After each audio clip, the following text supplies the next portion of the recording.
Imagine walking into a courtroom wearing a designer dress that costs more than most people earn in a year, laughing directly in a judge's face, and believing your husband's fortune makes you untouchable. Victoria Kensington, wife of pharmaceutical billionaire Arthur Kensington, did exactly that. But she didn't know that Judge Frank Caprio doesn't accept payment in arrogance, labels, or connections. That the judgment you're about to witness isn't merely punishment. It is the most spectacular lesson in equality ever delivered in a courtroom. Before we begin, tell us in the comments, should wealth ever influence how justice is served? If you believe no one is above the law, subscribe now, because this story proves that sometimes, justice truly wins. It is a crisp Tuesday morning, precisely 9:45 a.m., at the Providence Municipal Court when the bailiff's voice rings out, announcing clearly, the state of Rhode Island versus Victoria Kensington. The heavy courtroom doors swing open, and in walks a woman who clearly treats the courthouse like an inconvenient stop between luxury spa appointments. Victoria enters in an immaculate white Dior dress, with matching Louis Vuitton heels clicking authoritatively on the marble floor. Her Hermes Kelly bag, worth approximately $60,000, swings casually from her arm. A Cartier love bracelet encrusted with diamonds catches the fluorescent light with every dismissive gesture. Her oversized Gucci sunglasses perch perfectly atop her styled hair, despite being indoors. Behind her trails a young assistant, barely in her 20s, struggling to carry Victoria's coat, another handbag, and several shopping bags from high-end stores. Victoria doesn't acknowledge the girl once, treating her like mobile furniture. As she reaches the defendant's table, Victoria pulls out a rose gold iPhone and a diamond-studded case and continues a conversation, voice loud and unconcerned. Darling, I simply cannot discuss the Hamptons house right now because I'm dealing with this absurd legal situation. Just tell the decorator that if she uses anything from last season's collection, she's fired. Last season, darling? Can you imagine? She laughs, a sound like breaking glass across the courtroom. Several gallery members exchange looks of disbelief. An elderly man shakes his head slowly, a nurse crosses her arms, jaw tightening. Judge Frank Caprio, sitting calmly at his bench, has seen every type of defendant for over 30 years, from the terrified to the broken. But something about Victoria's entrance makes even his experienced eyes narrow slightly. He watches her reach the table, still absorbed in her call, setting her phone screen up on the table, volume on, as if she might need it any second. Her attorney, Sterling Hawthorne, a clearly uncomfortable man in an expensive suit, whispers urgently in her ear. Victoria waves him off like an annoying fly. Mrs. Kensington, Judge Caprio begins, his voice carrying clearly, please end your call and silence your device.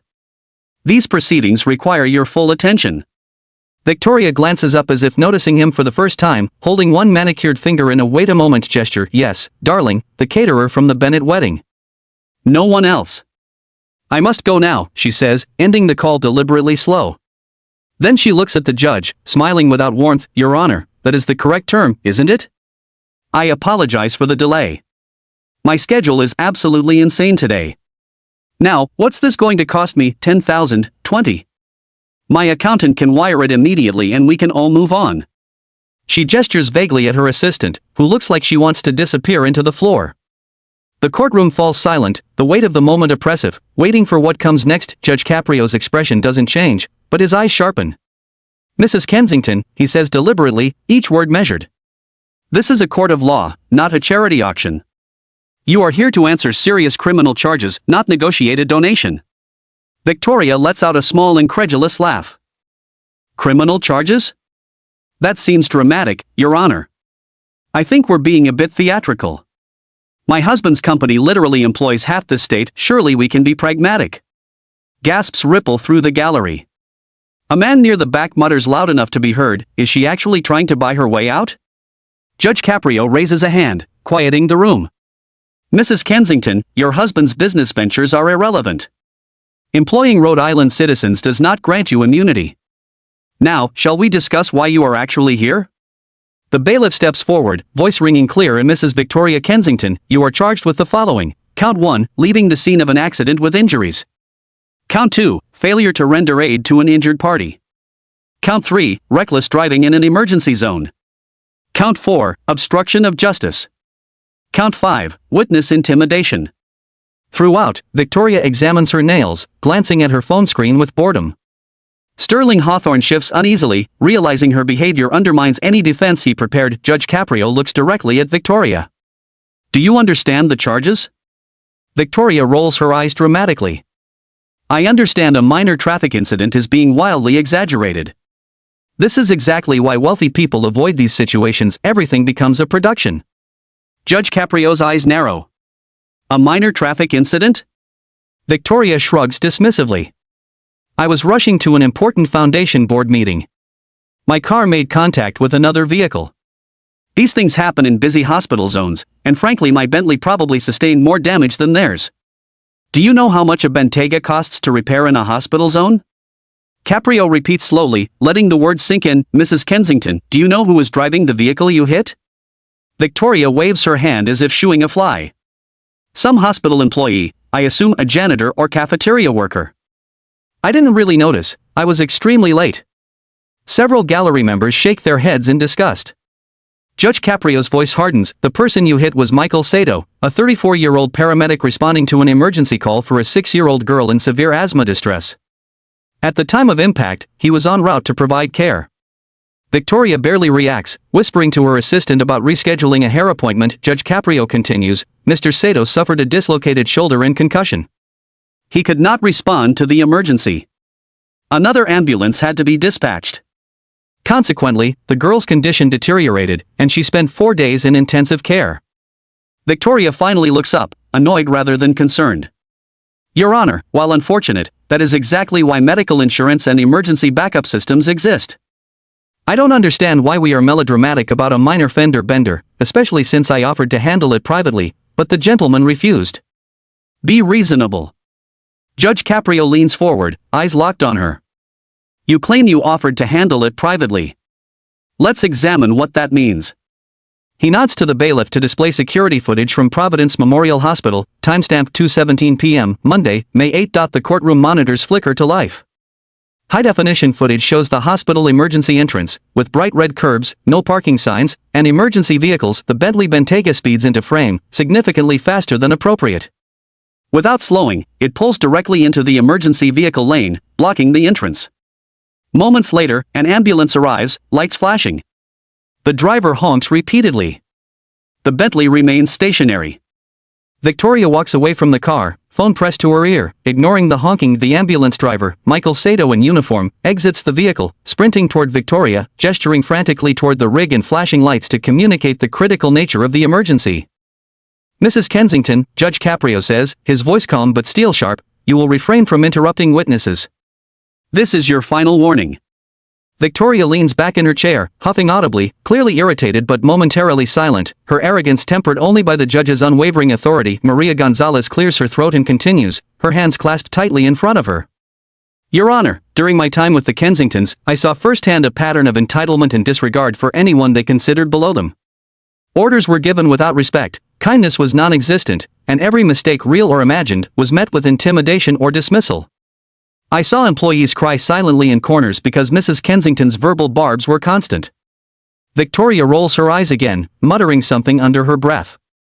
Judge Caprio's gaze snaps to her immediately, making her freeze mid-motion. The courtroom goes still. Mrs. Kensington, he says sharply, this is not a performance. You will remain silent while a witness is speaking. Do you understand? Victoria swallows hard, nodding once, her face now betraying the first hints of tension and unease. Maria continues, her voice unwavering despite the intimidation in the room. On more than one occasion, I witnessed Mrs. Kensington attempt to influence or intimidate individuals who questioned her or refused to comply with her demands.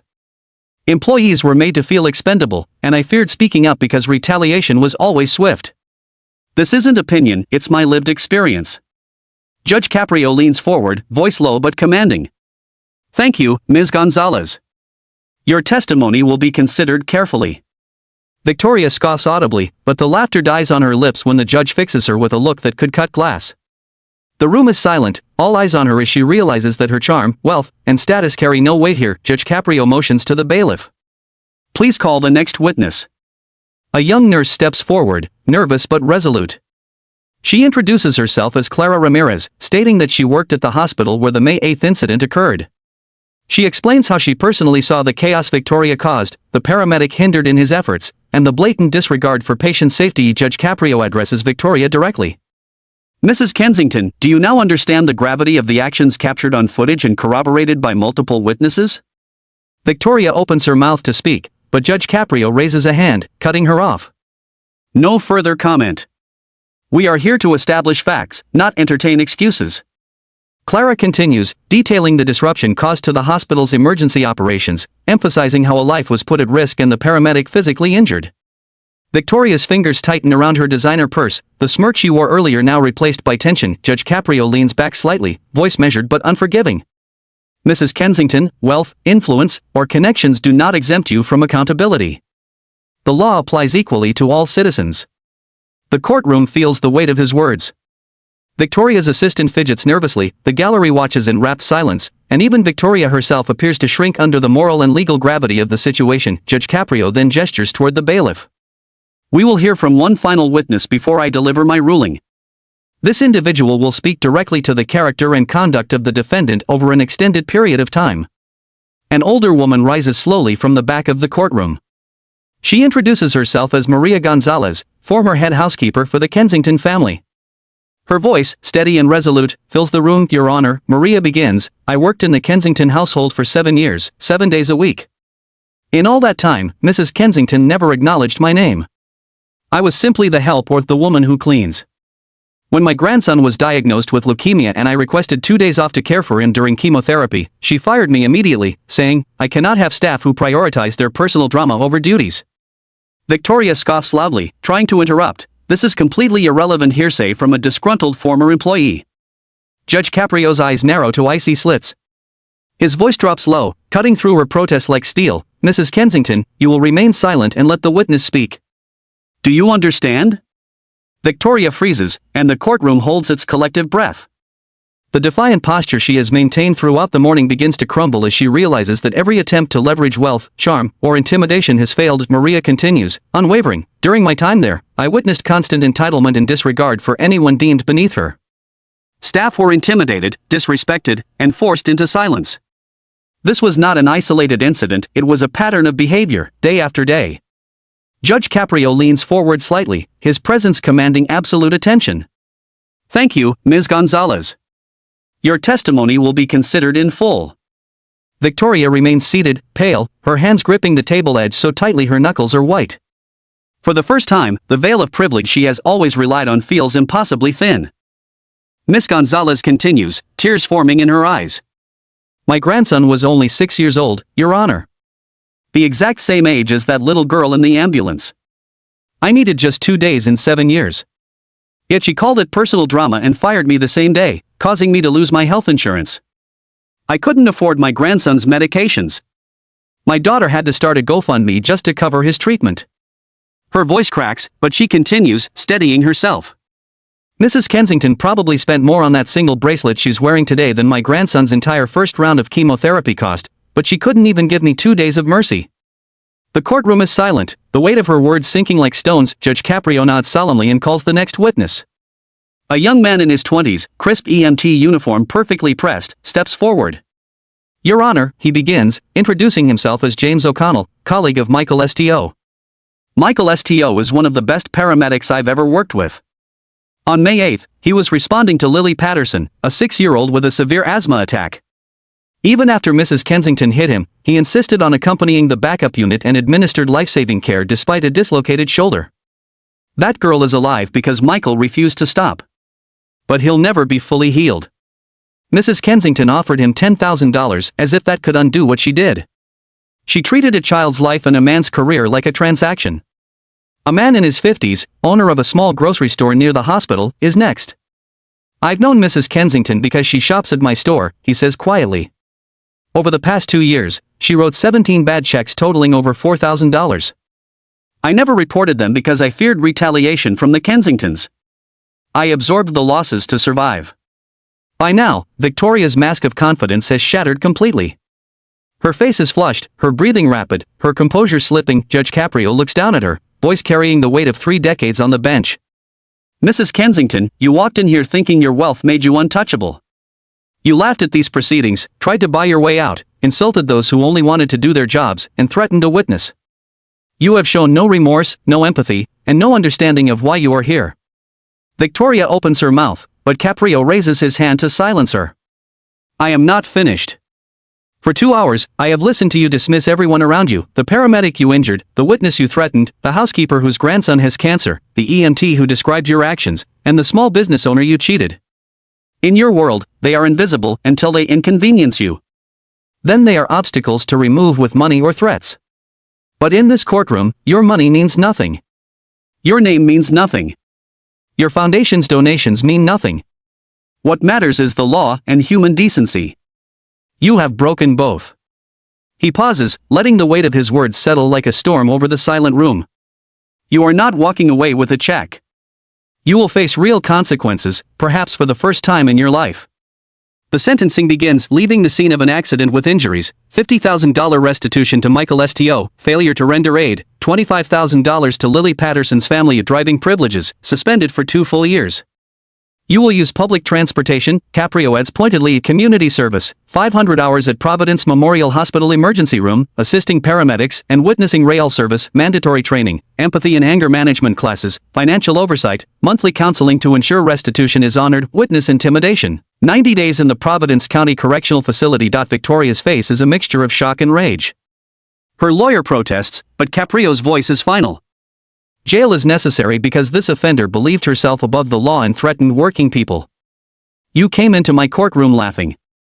Perhaps now, 90 days will teach you that justice is not a joke. Victoria whispers, barely audible, you can't do this. Caprio replies, calm but devastating, I just did. Bailiff, take Mrs. Kensington into custody. Victoria screams for her husband. Arthur Kensington, billionaire, stands from the back of the courtroom. He walks slowly to the table, not to defend her, but to affirm accountability. Your Honor, he says solemnly, I will not use my resources or connections to overturn this sentence. My wife needs to learn what you are teaching her. Perhaps for the first time, someone is holding her accountable. Victoria gasps. Arthur, I love you, he says, voice steady, but I am not enabling this. You will serve your sentence, and when you come home, we will try to build something better. Victoria is led away in shock. The courtroom remains silent in awe and relief. Michael Sto nods respectfully. Sarah Jenkins wipes tears. Maria Gonzalez clasps her hands in gratitude. The case dominates headlines. Billionaire's wife serves jail time after laughing at judge. Viral videos circulate, and the public sees what real accountability looks like. In her service, Victoria works humbly alongside paramedics, cleaning equipment, stocking supplies, and learning empathy firsthand. She meets patients who can't afford care. Upon release, she repays the grocery store, apologizes to Maria Gonzalez and her grandson, and visits Lily Patterson, offering not money, but genuine remorse. Judge Caprio's judgment did more than punish. It transformed. Justice served. Accountability delivered.